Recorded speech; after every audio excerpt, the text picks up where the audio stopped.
పర్యావరణ హిత ప్రాజెక్టుల దిశగా జీవీఎంసీ ప్రత్యేకంగా దృష్టి సారించింది. అందులో భాగంగా సౌర విద్యుత్ వ్యవస్థకు పెద్దపీట వేస్తోంది.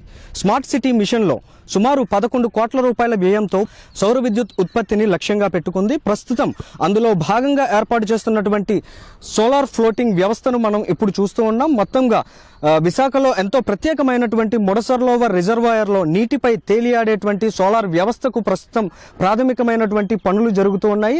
దేశంలోనే ఈ స్థాయిలో 2 మెగావాట్ల విద్యుత్ ఉత్పత్తిని చేసేటువంటి స్థాయిలో తేలియాడే సౌర విద్యుత్ ఫలకాలను ఏర్పాటు చేయడం ఇదే తొలిసారి కాగా తెలుగు రాష్ట్రాల్లో ఇప్పటి వరకు ఈ రకమైనటువంటి ప్రయత్నం జరగలేదు. మొదటిసారి జీవీఎంసీ ఈ రకమైనటువంటి పనులను అందుబాటులోకి తీసుకువస్తుంది. దీనికి సంబంధించినటువంటి పిఈఎస్ సంస్థ ఇంజనీర్ మనతో ఉన్నారు. మరిన్ని వివరాలను ఆయన అడిగి తెలుసుకుందాం. ఫ్లోటింగ్ సోలార్ వ్యవస్థ అనేది ఇది ఏ విధంగా జరుగుతున్నది? ఇది మీరు ఇప్పుడు బేసిక్ గా చూస్తున్నది ఫ్లోటింగ్స్ పైన ఇప్పుడు మన స్ట్రక్చర్ వస్తుంది. ఆ స్ట్రక్చర్ పైన మన మాడ్యూల్స్ అయితే ఒక్కొక్కటి మౌంట్ అవుతుంది. ఈ 2 మెగావాట్లకు లక్ష్యంగా పెట్టుకున్నారో ఏ పరిధిలో ఈ ఫ్లోట్స్ వస్తాయండి?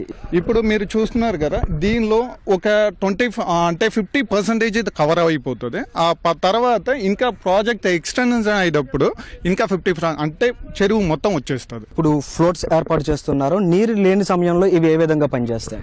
నీరు లేదంట సమయంలో ఆల్రెడీ కింద మేము ఒక బెడ్ లేయర్ పెట్టేసాం. ఆ బెడ్ లేయర్ లో ఇది కూర్చుంటది. మళ్ళీ వాటర్ వచ్చినప్పుడు అది ఆటోమేటిక్ పైకి లేసి వచ్చేస్తుంది. ఆల్రెడీ దీనిలో బయాన్సీ ఉన్నాయి కాబట్టి ఫ్లోట్ అవుతుంది. అదంటే పీవీసీ అంటే ఫ్లోటింగ్.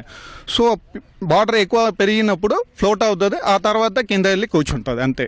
ప్రస్తుతం ఫ్లోట్స్ ఏర్పాటు చేసే పని జరుగుతుంది. దీనిపైన సోలార్ ప్లేట్స్ ఎప్పటికీ ఏర్పాటు చేసే అవకాశం ఉంది? సోలార్ ప్లేట్స్ అయితే ఈ నెల ఎండింగ్కే చేయాలని మా టార్గెట్లో ఉన్నాయి. అంటే మాక్సిమం ఈ నెల ఎండింగ్లో కంపల్సరీ వచ్చేస్తుంది. ఇంకా ఒక 2 monthsలో ఈ ప్రాజెక్ట్ కంప్లీట్ అవుతుంది. తేలియాడేటువంటి సౌర విద్యుత్ ఫలకాలను ఏర్పాటు చేస్తున్నారు.